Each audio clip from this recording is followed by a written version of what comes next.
디모데후서 3장 16절 17절입니다.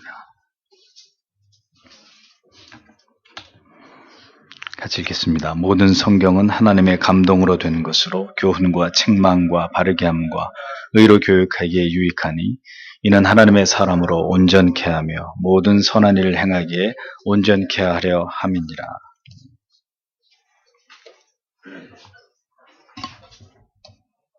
도르트신조 14장입니다. 21페이지 14장 같이 읽겠습니다. 복음을 외침으로 하나님을 기쁘시게 했던 것 같이 우리 속에서 이 은혜가 역사함으로써 하나님은 우리를 보존해 주시되 그 말씀을 듣고 보고 묵상하며 또한 이 말씀에 의하여 권면하고 책망하며 그 말씀의 약속에 의지하여 성례를 행하게 하심으로 그의 성도들을 지켜주시는 것이다. 네, 그렇습니다. 기도하겠습니다. 주님 고맙습니다. 오후에도 교리의 말씀으로 하나님의 가르치시는 뜻을 우리가 깨달아 알기를 원합니다.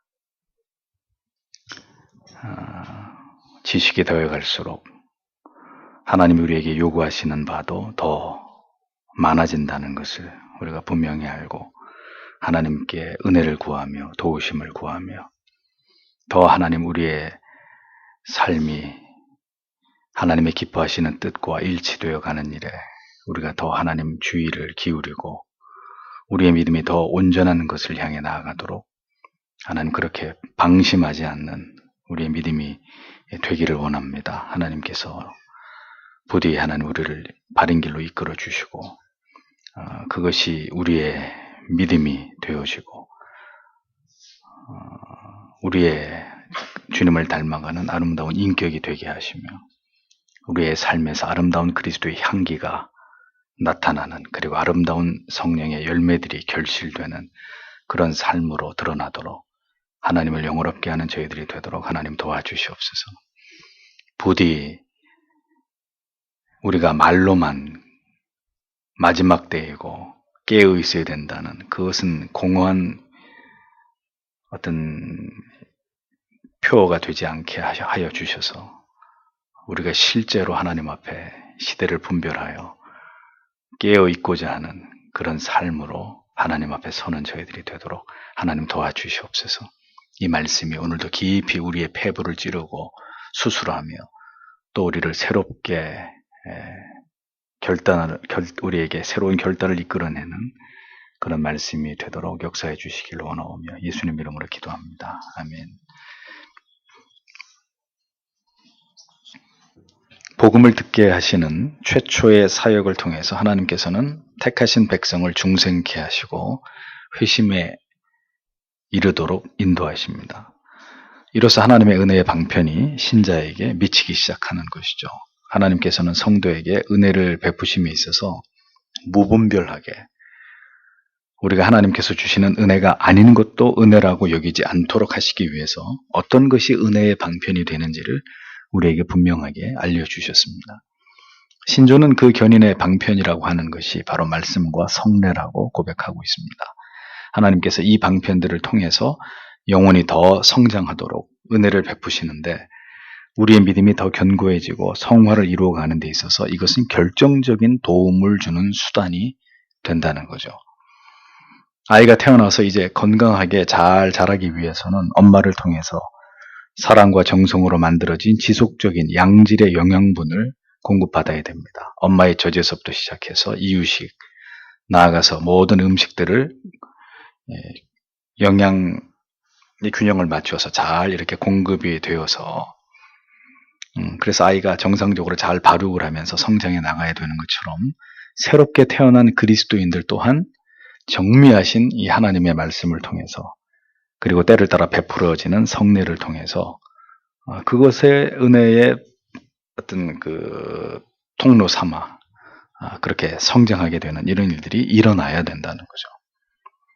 성도에게 구원의 확신과 믿음을 불어넣어주는 이 은혜는 허황된 어떤 느낌이나 믿는 자에게는 능치 못함이 없다는 식의 어떤 자기 최면에 의한 자기 암시 혹은 마인드 컨트롤이 아닙니다. 그런 건 믿음이 아니에요. 성도에게 참된 믿음과 소망과 확신과 위로를 얻게 하는 것은 오직 하나님의 말씀을 통해서 비롯된 진리의 깨달음입니다. 깨달음. 하나님의 우리의 지정의를 파고들면서 하나님의 말씀을 통해서 주시는 깊은 영혼의 울림, 그것입니다. 하나님께서는 말씀을 통해서 자녀들을 권면하시고 책망하시고 또 위로하시고 용기를 주십니다. 하나님의 말씀을 보고 듣고 묵상할 때 성령께서는 우리의 영혼 안에서 우리를 이끌어 가십니다. 인도하십니다.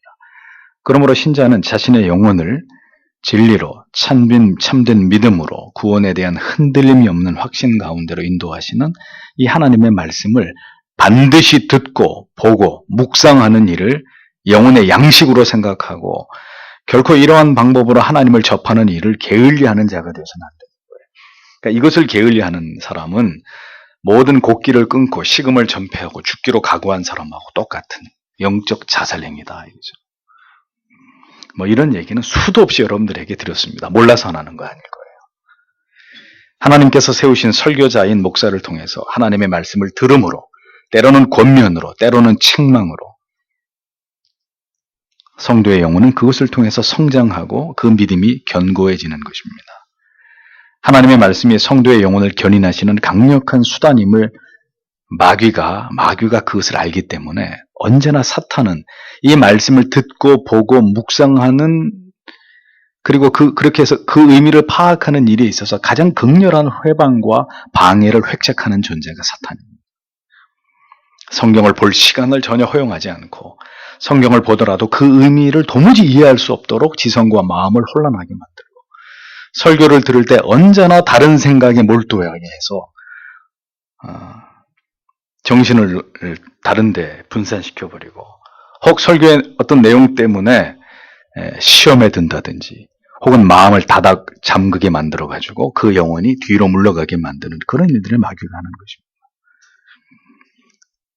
여기에 이제 대책 없는 육신의 게으름까지 가세하게 되면 하루에 삼시세끼는 꼬박꼬박 챙기면서도 자기의 영혼은 일주일 내내 굶주림을 방치한 채로 그렇게 살아가는 그 해묵은 습관에서 절대로 벗어나지 못하는 저급한 종교 생활이 이어지게 되는 것입니다. 이러한 삶이 고질화될 때 신자의 영적인 삶은 급격히 무너지고 불신자와 방불한 삶을 살아가게 되는 거예요. 모든 확신했던 것들이 의심으로 다 바뀌어버리고 모든 분명했던 것에 대한 회의적인 입장으로 성도의 영혼이 점점 병들고 시들어지게 되는 것입니다. 한 주간도 성경을 얼마나 사랑했으며 조용한 시간에 말씀을 듣고 묵상함을 통해서 여러분은 얼마나 강렬한 우리의 마음을 두드리시는 성령의 역사를 경험했는지를 자문해 보십시오. 아무리 강조해도 지나치지 않은 것은 여러분이 지금처럼 하나님의 말씀과 멀어진 채로 살아간다면 결단코 여러분의 믿음은 자랄 수 없고 견고해질 수 없다는 사실입니다. 따라서 환난 날이 임하게 되면 추풍낙엽처럼 다 믿음의 자리를 이탈하고 배도하고 배교하는 자들이 되고 마는 거예요. 지금은 모른다니까요. 겨울이 와봐야 오늘도 교회 오는 길에 떨어져 있는 플라타너스 잎들을 보셨죠? 겨울이 돼야 그 푸르디푸른 나무에 잎들이 다 떨어지면서 낙엽이 떨어진다는 걸 알 수 있듯이 시련에 핍박에 바람이 불어야 붙어있는 나뭇가지와 떨어져 뒹구는 나뭇가지, 물론 다 떨어지게 되겠지만 나뭇잎은 신앙의 진위가 드러나게 되는 것입니다. 어느 부부에게 아이가 태어났습니다. 점점 아이가 자라면서 엄마와 아빠와 눈을 마주치고 옹알이를 하면서 재롱을 부리고 건강하게 자라면 부모의 마음이 어떻겠어요? 그 아이를 향한 사랑과 행복으로 충만해질 겁니다. 그런데 아기가 태어나서 얼마 시간이 지나면서 아이가 아무런 반응이 없어요. 보지도 못하고 듣지도 못하고 아무런 말도 못하고 또 몸이 정상적으로 발육을 하지 못하게 되면 그 부모의 마음이 어떻겠습니까? 그런 자녀를 10년, 20년, 30년을 옆에서 지켜보면서 살아가야 되는 부모의 마음은 슬픔과 고통과 비탄으로 가득 채워질 것입니다. 자라지 않는 아이, 아무런 변화가 일어나지 않는 자녀, 영적인 우리의 모습이 꼭 그러하다면 하나님의 마음이 어떠실까요? 왜 이런 일이 벌어지는 것일까요? 영적인 성장이 멈추어버린 이유 때문입니다. 왜 성장이 멈춰버렸을까요? 더 심오한 하나님의 말씀을 보고 듣고 깨달으면서 하나님을 알아가는 기쁨과 감격 속에서 진리 안에서 성장해 가지 못하기 때문에. 전에도 말씀드렸죠? 부부가 왜 권태에 빠진다고요? 서로 이제 뻔히 다 아니까. 더 이상 알 게 없으니까. 우리가 하나님을 다 안다고 생각하는 거죠. 신앙생활 뭐 다 그런 거지. 나도 한 30년 믿어봤는데 뭐 교회를 좀 새로운 자극을 받으러 옮겨봐도 뭐 한 3년 다니면 다 그게 그거고. 이런 얘기들을 아무런 두려움 없이 하는 거죠. 다 뭐 거기서 거긴 거고 뭐. 그러니까 신앙의 침체, 권태, 실증, 침체가 오는 것입니다. 군사처럼 몰려오는 거죠. 교회 처음 나와서 은혜 받으면서 눈물 흘리는 사람을 보면 나도 그럴 때가 있었지. 한 3년 믿어봐라. 이제 거기서 거기야. 이런 부끄러운 말들이 나도 모르게 내 입에서 나오는 거예요. 그런 생각이 드는 거예요. 이게 뭡니까? 다 영적으로 성장을 멈추어 버렸다는 거예요. 히브리서 5장 12절의 말씀처럼 때가 오래므로 너희가 마땅히 선생이 될 터인데 라는 그 탄식의 대상이 될 수밖에 없는 지루한 종교 생활이 반복될 뿐인 상황에 놓이게 되는 것입니다.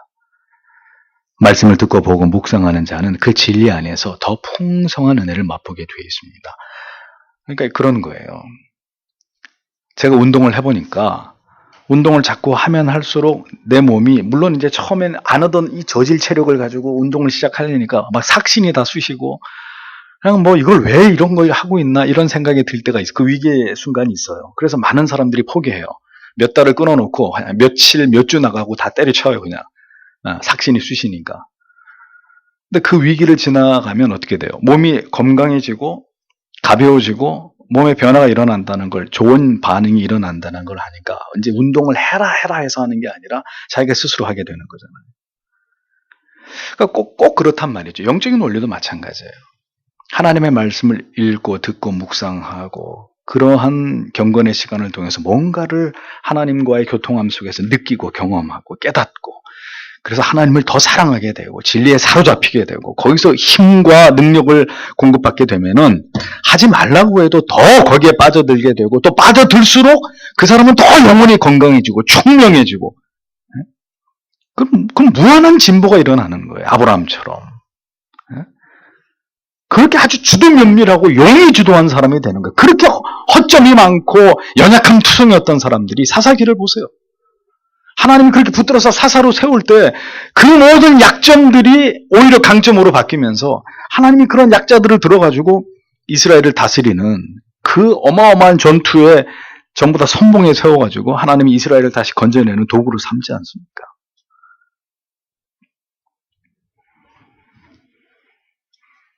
잘 먹고 규칙적인 운동을 게을리하지 않으면 몸이 건강해지고 근육이 붙는 것처럼 하나님의 은혜의 방편으로서의 하나님의 말씀은 그것을 부지런히 사모하고 가까이 하고 언제나 그 안에서 진리의 꼴을 먹고자 하는 자 안에서 더 풍성한 은혜, 확고한 믿음, 흔들리지 않은 소망을 불어넣어 주는 것입니다. 그래서 건강해지는 사람은 점점 더 건강해지는 것이고 나약해지는 사람은 점점 더 나약해지는 거잖아요. 그냥 그대로 유지되는 게 아니라 더 좋아지든지 더 나빠지든지 이런 결과가 있는 거죠. 하나님의 말씀을 통한 은혜의 풍성함이 있어야 의심과 회의와 절망을 이길 수 있는 것이고 질병의 고통, 경제적 궁핍 그런 것들 다 인내할 수 있고 세상과 죄의 유혹과 공격으로부터 강력한 방패를 들 수 있는 것입니다. 왜 교리를 공부하죠? 우리가 왜 조직신학, 왜 하나님에 대해서 아는 것에 대한 중요성들을 얘기합니까? 여러분들이 이런 교리를 듣고 신앙에 필요한 이런 지식들을 얻으면서 결국 여러분들이 하나님의 말씀을 볼 때 그것이 종합적으로 다 우리의 지정의를 통해서 하나님의 말씀을 열었을 때 그것이 쏟아져 나와야 되는 거예요. 그래서 더 풍성하게 하나님을 알고 예전에 하나님에 대해서 잘 모를 때는 성경을 읽어도 뭐 다 하나님이 그렇게 하셨고 뭐 아브라함, 다윗 다 이렇게만 느껴지던 것이 여러분들의 신앙의 사유가 깊어지고 여러분들의 그 신앙의 지식이 정교해지고 거기에 살이 붙으면 성경을 읽는데 이제 느낌이 전혀 다른 거죠. 안 보이던 게 보이기 시작하는 거죠. 하나님이 왜 그렇게 하셨는지, 무엇 때문에 그렇게 하셨는지, 그것을 통해 하나님이 원하시는 게 뭔지, 거기에 인간은 어떤 역할을 했고 어떻게 변화돼 갔고 어떻게 하나님이 글을 쓰셔서 하나님의 계획을 이루셨는지 입체적으로 보이는 거예요. 그럴 때 어떤 변화가 일어납니까? 정말 그 말씀 속으로 내가 들어가게 되고 그 말씀이 살아서 역사하는 정말 내 안에 꿈틀꿈틀거리는 생명력으로 내 영혼에 이렇게 깊이 스며드는 이런 어떤 역사들을 경험하게 되는 거죠. 하나님을 피상적으로 알면 하나님의 말씀도 피상적으로 알게 되고 피상적인 그리스도인의 삶을 사는 것이고 하나님에 대해서 깊이 있게 정확하게 그리고 면밀히 하나님에 대해서 하나님의 말씀에 대해서 알기 시작하면 하나님의 말씀이 그렇게 보이고 그럼 우리의 삶도 하나님 앞에서 더 구체화되는 것이고 더 능력 있고 더 실질적으로 죄를 무력화시키고 마귀와 싸워 이길 수 있는 그런 삶으로 변화가 일어나는 거죠.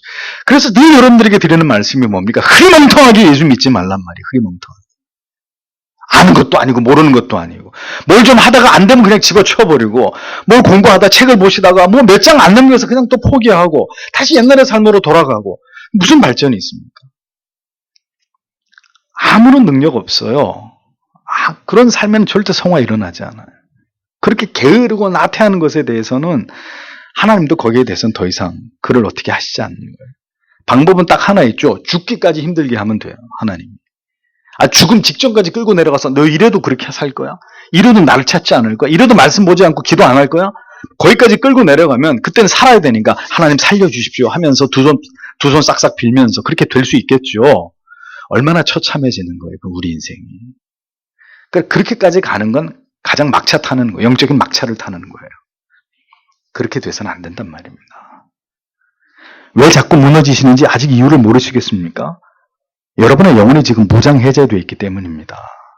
왜 자꾸 동일한 죄에 무릎 꿇게 되고 황당한 일을 경험하게 되고 사람들에게 상처받는 일이 자꾸 생기는지 아세요? 은혜의 방편이 모두 소멸됐기 때문입니다. 아주 정직하게 말씀드릴게요. 은혜의 방편들이 다 끊어져 있기 때문이에요. 당신은 지금 마귀에 비해 무방비 상태로 노출이 되어 있기 때문에 속수무책으로 영적인 침체에 빠져들 수밖에 없는 것입니다. 다른 이유 있으면 얘기해 보세요. 언제 흔들림이 없는 견고한 믿음으로 서겠습니까? 언제 은혜의 방편으로 인해서 영혼의 풍성함을 맛보겠습니까? 말씀에 사로잡힘으로 인한 마음의 기쁨과 소망을 언제 경험할 것이고 검과 채찍 같은 하나님의 말씀의 책망 앞에서 두려워 떨면서 죄를 회개하는 그래서 하나님 앞에 돌이키는 이런 은혜를 언제 맛볼 것입니까? 언제? 아직도 교회 안에는 있지만 자라지 않고 있는 성장이 멈추어버린 어린아이 같은 신앙을 가진 자들이 있단 말입니다. 흔들리는 영혼에서 쏟아져 나오는 그 믿음 없는 말들을 들을 때마다 여러분들의 영혼을 맡은 자로서 안타까운 마음이 적지 않습니다. 하나님의 말씀을 떠나서는 그 무엇도 얻을 수 없고 말씀을 통해서 은혜를 공급받지 못하는 자의 영혼은 결국 고사될 수밖에 없는 거예요. 언제든 마귀의 밥이 되고 죄악에 쉬 무너져 버리고 마는 그래서 언제나 죄책감에 시달리고 자기에게 끝없이 절망하는 자리에서 벗어날 수 없는 것입니다. 하나님의 도우시는 은혜가 있어야 되겠지만 생애적인 결단과 각오 역시 일어나지 않는다면 지금의 그 모습에서 달라질 것은 아무것도 없어요. 지리멸렬하고 구태의연한 그런 형식적인 신자의 모습에서 절대로 못 벗어난단 말입니다. 하나님께서는 말씀 다음으로 우리의 영혼을 성장시키기 위해서 베풀어 주시는 은혜의 방편, 그건 성례입니다. 성례는 세례와 성찬을 의미하죠. 중생과 회심을 경험한 신자에게 교회는 공적으로 세례를 베풀어 줍니다. 믿음으로 말미암아 성부와 성자와 성령 안으로 우리가 세례 줄 때 목사가 이렇게 세례를 주면서 내가 성부와 성자와 성령의 이름으로 세례를 주노라 이렇게 얘기하잖아요. 근데 약간 그 표현은 수정돼야 됩니다. 성부와 성자와 성자와 성령 안으로 세례를 주노라. 이게 정확한 표현입니다. 무슨 얘기예요? 믿음으로 말미암아 이제 그가 성삼위 하나님의 안으로 들어오게 된 그 하나님의 안에 하나님의 식구로 포함됐다라는 이것을 공포하면서 죄가 모두 사함받은 것을 온 교회가 함께 기뻐하고 감격해하는 게 세례란 말입니다. 평생에 잊을 수 없는 영혼에 새겨진 그 큰 기쁨은 그렇게 세례를 통해서 하나님의 자녀가 되었음을 확인받는 엄숙하고 감격적인 순간이 바로 세례식입니다. 제가 부교육제 시절에 추수감사주일만 되면은 세례를 받는 성도들이 반드시 있어야 했습니다. 그것이 목회를 열심히 했다는 증명이라도 되듯이 아직 자기 자신의 신앙에 대한 분명한 고백도 없고 세례를 왜 받아야 되는지도 모르는 교인들에게 등을 떠밀다시피 해가지고 세례를 받게 하는 일들이 종종 있었습니다. 그러니 그 세례를 받는 사람이 무슨 생애적인 감격이 있겠어요. 세례 받는 날 아주 때 빼고 강내고 이렇게 교회 왔는데, 그래서 앞에 앉아서 이제 세례 받는 순서가 됐는데, 이 물을 이렇게 머리에다 이렇게 부으니까 머리 모양 다 망가지고 옷 다 버리잖아요. 에이씨, 이런 사람도 봤어요. 미친 거죠, 한마디로. 그렇게 세례를 주는 사람이나 그렇게 세례를 받는 사람이나 제정신들이 아닌 거예요.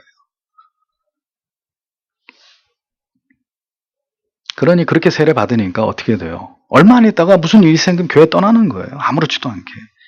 군대에서 초코파이 먹으려고 세례 받는 이런 이상한 모습들, 은혜의 방편으로서의 세례를 매우 더럽히는 지극히 잘못된 일입니다. 모르고 받아 먹은 사람들 할 수 없어요. 뭐 어떡할 거예요? 모르고 그때는 그냥 그 초코파이 때문에 그 유혹에 세례 받았는데. 회개하셨습니까? 성찬식은 어떻습니까? 아무런 준비 없이 형식적으로 성찬식에 참여한, 이제 저희 교회에서는 하도 이걸 강조하니까 그런 분이 안 계시겠지만, 이런 행위들은 하나님께서 은혜의 방편으로 정하셔서 우리에게 신령한 은혜를 베풀어 주심에 있어서 그 은혜를 올바로 받아들이는 합당한 신앙의 모습이 절대로 아니란 말이에요. 다리 꼬고 앉아서 실컷 졸고 있다가 성찬식 합니다. 그러니 그렇게 받아먹고 나가서 빵을 사 먹으라고 그냥 콜라하고 배고프면은 그러지 말고요. 여러분들한테 하는 일, 전에 그런 일들 하도 많이 봐가지고, 어젯밤에 술도 덜 깨가지고 와서 앉아있는데 또 성찬식 참여합니다. 그게 다 뭐죠? 죄 짓는 거예요. 그러다 죽을 수도 있어요, 심하면. 아니면 하나님이 그 사람한테 병을 주든가. 성경에 그렇게 나와 있잖아요. 겁이 없는 거죠, 한마디로. 그렇게 무지하게 만든 사람이 누구예요? 목사예요.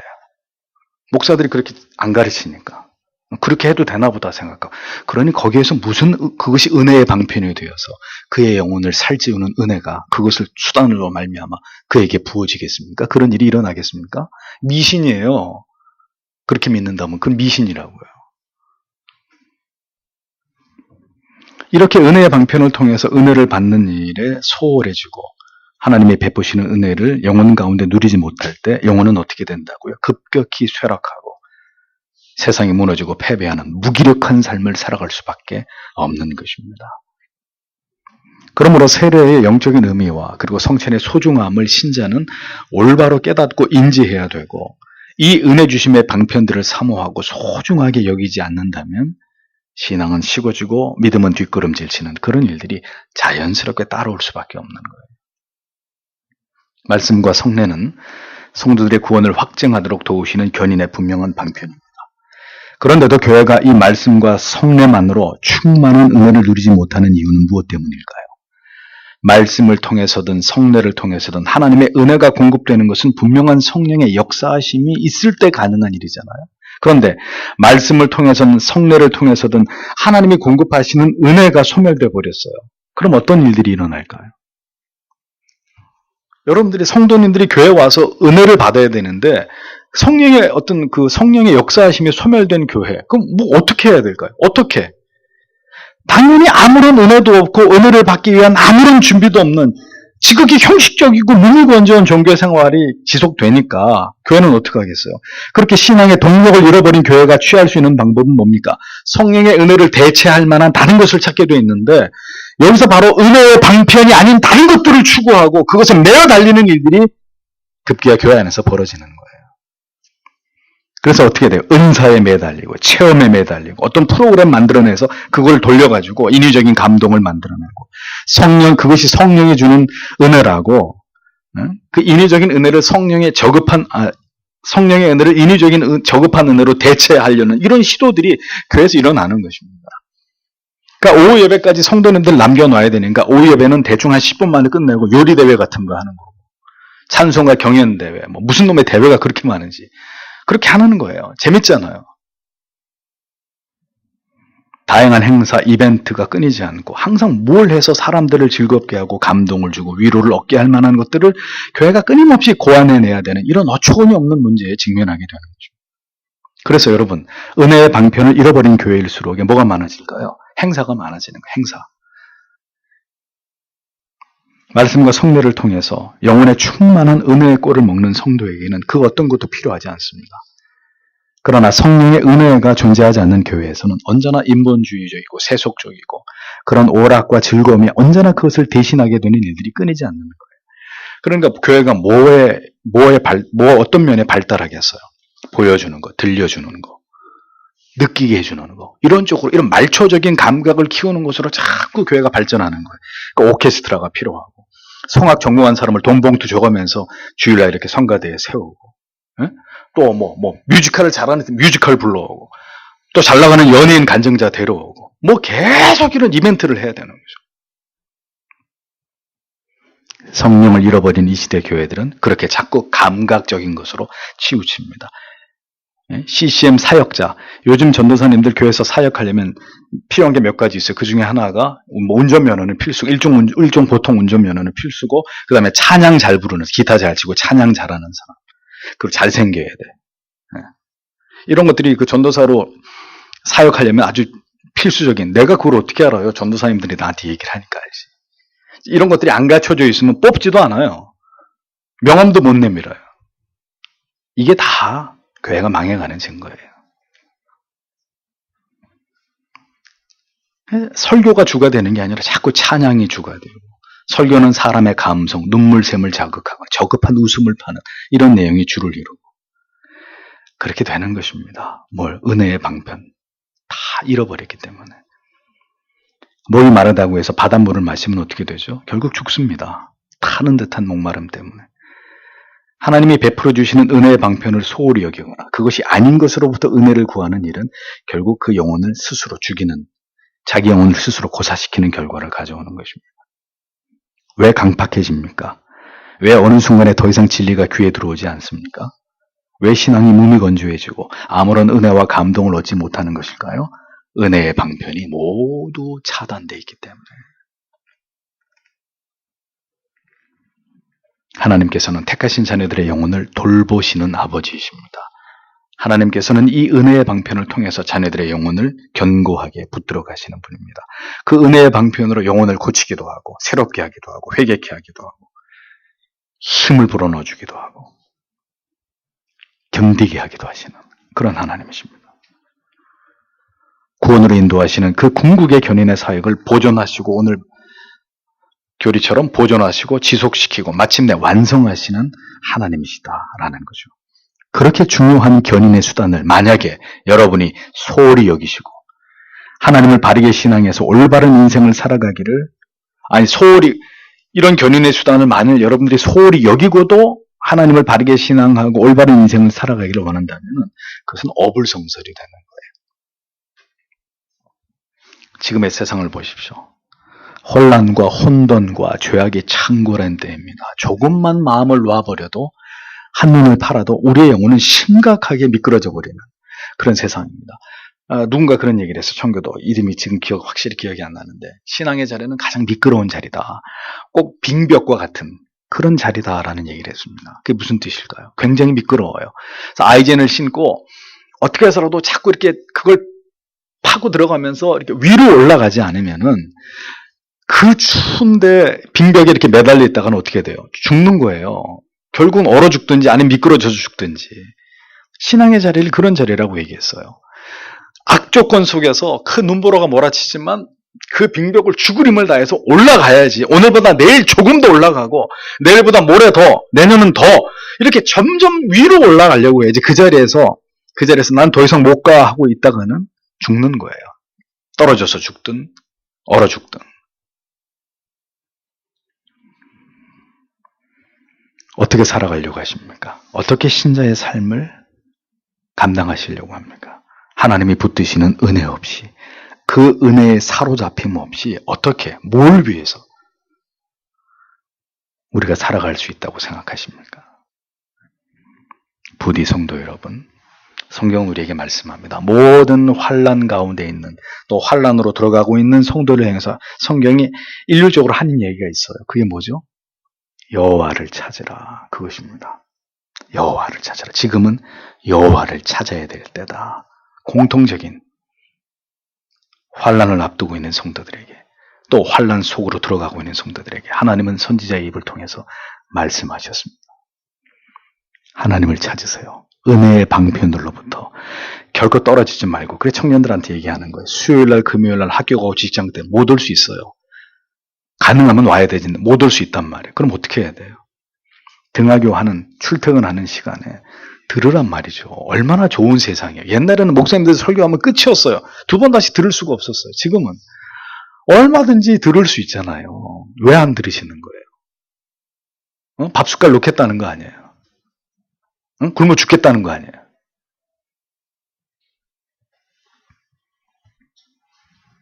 부디 하나님을 찾으세요. 은혜의 방편들로부터 멀어지지 마세요. 그것에 붙들리는 자들이 되세요. 그렇게 하려고 해도 마귀는 득달처럼 덤벼들어가지고 그렇게 못하게 하려고 하는데, 걱정하지 마, 나는 그런 거 안 하고 살 거야. 걱정하지 마, 마귀 신경 쓰지 마, 나한테. 그렇게 살면 어쩌자는 겁니까? 신앙은 하나님의 은혜에 붙들리는 것인 동시에 그 은혜를 견고하게 붙잡는 것입니다. 뭐라고요? 하나님의 은혜에 견고하게 붙들리는 동시에 그 은혜를 내가 견고하게 붙잡는 것이다. 아주 정확한 표현입니다. 그렇게 이 시대를 살아가는 그리스도인들이 되시기를 바랍니다. 기도하겠습니다.